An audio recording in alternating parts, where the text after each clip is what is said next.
मेरे एक वीडियो के नीचे एक भाई ने कमेंट किया टेलीफोटो लेंस और पेरिस्कोप लेंस में क्या डिफरेंस है। और मैंने सोचा कि भाई ये काफी ज्यादा इंटरेस्टिंग सवाल है, इसके ऊपर सिर्फ कमेंट में जवाब देना नहीं, एक्चुअल में एक वीडियो बनाना पड़ेगा, क्योंकि बहुत सारे लोगों के दिमाग में ये सवाल आएगा और कुछ लोगों के दिमाग में अगर नहीं आया था सवाल, ये वीडियो देखने के बाद तो तुम्हारे दिमाग में आया होगा कि भाई ये जानने जैसी चीज है, क्योंकि दोनों लेंस सिमिलर है लेकिन अलग है।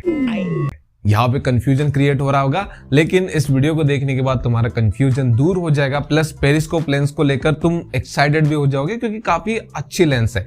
वो फालतू मैक्रो लेंस की तरह नहीं है कि भाई किसी काम की नहीं, बस लोगों का फुद्दू काटने के लिए ब्रांड्स दे देते हैं। लेकिन पेरिस्कोप एक्चुअल में यूजफुल है और काफी ज्यादा इंटरेस्टिंग लेंस है। अब है तो ये टेलीफोटो लेंस का भाई, लेकिन उससे अलग है। कैसे, वो आगे बात करते हैं। सबसे पहले शुरू करेंगे टेलीफोटो लेंस से, जो कि आजकल बहुत कॉमन हो चुका है, बहुत ज्यादा सुन रहे हैं हम। लेकिन पेरिस्कोप धीरे धीरे मिड रेंज या फिर मिड फ्लैगशिप, उसके बाद फ्लैगशिप किलर, फ्लैगशिप में तो है ही, हर जगह पे कंपलसरी होता जा रहा है। तो पेरिस्कोप को जानने के लिए पहले हमें उसके रूट बेसिक टेलीफोटो लेंस की तरफ बढ़ना होगा। और टेलीफोटो को समझने के लिए थोड़ा सा टेलीस्कोप की बात करते हैं, क्योंकि ये वहां से कॉन्सेप्ट आया।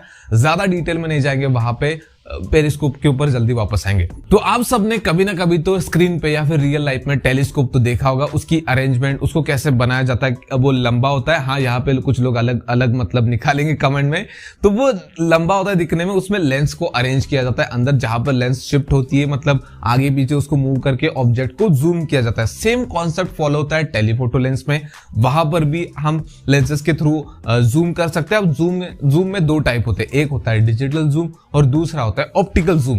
तुम बोलोगे कि भाई पेरिस्कोप रहेगा कहीं दूर, ये कहाँ लेकर आया जूम में, तो ये भी जानना बहुत ज्यादा इंपॉर्टेंट है। तुम जूम जानोगे तभी तुम इसको अच्छे से समझ पाओगे पेरिस्कोप लेंस आखिर होता क्या है। तो देखो, डिजिटल जूम और ऑप्टिकल जूम में डिफरेंस ये है कि ऑप्टिकल जूम लेंस के थ्रू किया जाता है। मतलब आप जो लेंस के थ्रू जूम कर रहे हो, रियल लाइफ में जो जूम हो रहा है कि मानो यहां से तुम्हारा दोस्त एक 100 मीटर की दूरी पे खड़ा है और तुम उसको जूम करते हो अपने फोन से ऑप्टिकल जूम के थ्रू, तो वो एक्चुअल में जूम हो रहा है, वहां पर डिटेल मिस नहीं हो रही है। लेकिन अगर तुम उसको डिजिटली जूम करते हो तो तुम्हारे फोन में जितना जूम हो रहा है ऑप्टिकली, उसके बाद जो जूम होगा उस इमेज को ही वो जूम करके प्रोसेसिंग के थ्रू दिखाएगा, जिसमें डिटेल ना के बराबर आएगी, बहुत कम डिटेल आएगी।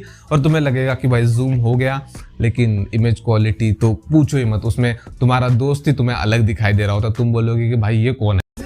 भाई साहब कुछ ज्यादा नहीं हो गया, मतलब कुछ भी। अब ये बेसिक डिफरेंस हो गया डिजिटल और ऑप्टिकल जूम के बीच में। ये भी बहुत बड़ा टॉपिक है, लेकिन हम बेसिक से ही आगे बढ़ते हैं। अब आते हैं टेलीफोटो लेंस के ऊपर वापस। अब यहाँ पर ना टेलीफोटो लेंस में मान लो आप 2x 3x तक जूम कर सकते हो, डिजिटली नहीं, मैं ऑप्टिकली बात कर रहा हूं। और टेलीफोटो लेंस में लिमिटेशंस है। आप optical zoom 2x 3x max to max 5x तो मैंने देखा नहीं, बहुत कम, रेयरली होता है। लेकिन आप 3x तक जूम कर सकते हो ऑप्टिकली। उसके बाद आप जो जूम करते हो वो डिजिटल जूम होता है। जैसे कि आपने किसी फोन के स्पेसिफिकेशन में देखा होगा कि 3x optical zoom, 30x digital zoom. तो डिजिटल जूम 3x जूम के इमेज को और ज्यादा डिजिटली जूम करके प्रोसेस करके आपको जूम करके दिखा रहा है 30x तक। लेकिन हमें चाहिए भाई ऑप्टिकल जूम, जिसमें इमेज क्वालिटी खराब ना हो, हमें डिटेल वही मिले जो एक्चुअल में है। मतलब वहां पर इमेज को प्रोसेस करके जूम ना किया जाए, जहां पर काम आता है पेरिस्कोप लेंस। अब तुम बोलोगे कि टेलीफोटो लेंस को ही और एडवांस कर देते, पेरिस्कोप बनाने की क्या जरूरत थी। पेरिस्कोप बनाना या फिर उसको अलग नाम देना उसकी अलग पहचान है, क्योंकि उसको अलग तरीके से अरेंज किया जाता है। अगर तुम टेलीफोटो लेंस के अरेंजमेंट को देखोगे तो वहां पर लेंस, उसके पीछे सेंसर होता है, स्ट्रेट लाइन में होती है सारी चीजें। लाइट स्ट्रेट लाइन में लेंस के थ्रू घुसती है, सीधा सेंसर पे जाती है। और फोन को आपने देखा होगा, फोन कितना पतला होता है, डाइट पे रहता है। तो वहां पर एक के पीछे एक लेंस एलिमेंट को अरेंज करना और उनकी मूवमेंट करना पॉसिबल नहीं है, जिसकी वजह से हम ज्यादा ऑप्टिकल जूम नहीं कर पाते एक टेलीफोटो लेंस से। तो वहां पर काम आता है पेरिस्कोप। और ये बाहर से दिखने में नॉर्मल लगेगा, आप बोलोगे कि भाई ये फोन में टेलीफोटो लेंस है, ये पेरिस्कोप लेंस है, बताओ इसमें डिफरेंस क्या है। अगर हम टेलीफोटो लेंस में ज्यादा जूम करने के लिए उसको टेलीस्कोप की तरह एक के पीछे एक लेंसेस को अरेंज करेंगे तो वो कुछ इस तरह से दिखेगा। लेकिन पेरिस्कोप तो ऐसा दिखता नहीं। तो इसकी जो अरेंजमेंट है ना, वो अंदर की तरफ है, जो कि काफी ज्यादा इंटरेस्टिंग है। वहां पर हॉरिजॉन्टली लेंस को अरेंज किया जाता है। किस तरह से किया जाता है इस इमेज में आप देख सकते हो। शुरुआत में हमें ऊपर की तरफ एक लेंस मिलती है, कैमरा लेंस। उसके अंदर होता है एक प्रिज्म या फिर मिरर सिस्टम का यूज किया जाता है, जहां से लाइट को 90 डिग्री में मोड़ दिया जाता है, जिसकी वजह से उसकी फोकल लेंथ को हम बढ़ा सकते हैं सेंसर को और पीछे ढकेल के। अब यहाँ पर हमने हॉरिजॉन्टल अरेंजमेंट किया जिसकी वजह से फोकल लेंथ बढ़ी, यानी लाइट का डिस्टेंस बढ़ गया सेंसर तक पहुंचने के लिए, और उस डिस्टेंस के बीच में हमने लेंस एलिमेंट को ऐड किया जो कि आगे पीछे मूव होकर ऑब्जेक्ट को जूम इन जूम आउट कर सकते हैं, जिसकी वजह से हमें ऑप्टिकल जूम और ज्यादा मिलता है। जैसे हमने आईफोन में देखा 5x ऑप्टिकल जूम, जैसे हम सैमसंग की S24 अल्ट्रा S25 अल्ट्रा में देखा 10x जूम कर सकते हो। उसके बाद हमने उसको और एडवांस देखा कि 100x जूम, 120x जूम, वो डिजिटल जूम होता है, वो 10x जूम के बाद उस इमेज को प्रोसेस करके जूम करके दिखाया जाता है, वो तो हमारे फोन में होता है। लेकिन वो पॉसिबल हो पाता है किस वजह से, क्योंकि हमारे पास पेरिस्कोप लेंस है। अगर हम टेलीफोटो लेंस से 3x जूम करते हैं ऑप्टिकल जूम, उसके बाद अगर हम 100x 120x जूम करने चाहेंगे तो वो यूजलेस हो जाएगा।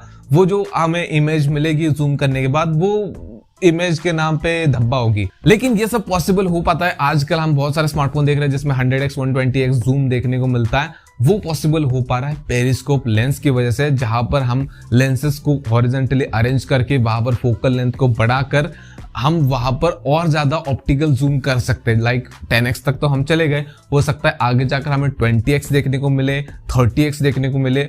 ऑप्टिकल जूम की बात कर रहा हूं जहां पर आपको इमेज क्वालिटी डिटेल आपको मिसिंग नहीं नजर आएगी, एक्चुअल में जैसी डिटेल है वो नजर आएगी। हाँ, वो डिपेंड करता है कि कैमरा कैसा होगा, उसमें सेंसर कौन सा यूज किया जाएगा। अब इसको सिंपल एग्जांपल में बताओ तो आपके पास दो फोन है, एक फोन में आपको टेलीफोटो लेंस मिलता है या फिर नॉर्मल आपको डिजिटल जूम मिलता है 10x का, और दूसरी तरफ आपके पास एक फोन है जिसमें पेरिस्कोप लेंस है, सैमसंग S24 अल्ट्रा पकड़ लो, जिसमें आपको 10x ऑप्टिकल जूम मिलता है। अगर आप दोनों से 10x जूम करोगे तो जमीन आसमान का डिफरेंस नजर आएगा आपको। पेरिस्कोप वाले जूम में आपको डिटेल बहुत बढ़िया मिलेगी और इसमें ना के बराबर। अब ऐसा नहीं कि पेरिस्कोप लेंस के सारे एडवांटेज ही एडवांटेज है, इसके कुछ नुकसान भी है। सबसे पहला ये महंगा होता है टेलीफोटो लेंस के कंपैरिजन में, क्योंकि इसका अरेंजमेंट ही देख लो कितना मतलब कॉम्प्लिकेटेड है। उसके बाद ये लो लाइट में अच्छा काम नहीं करता। लो लाइट में ये इमेज शार्प नहीं आती, थोड़ा अंधेरा अंधेरा नजर आता है और अच्छे से डिटेल को कैप्चर नहीं कर पाता, अच्छी फोटोज नहीं आती। उसके अलावा इसमें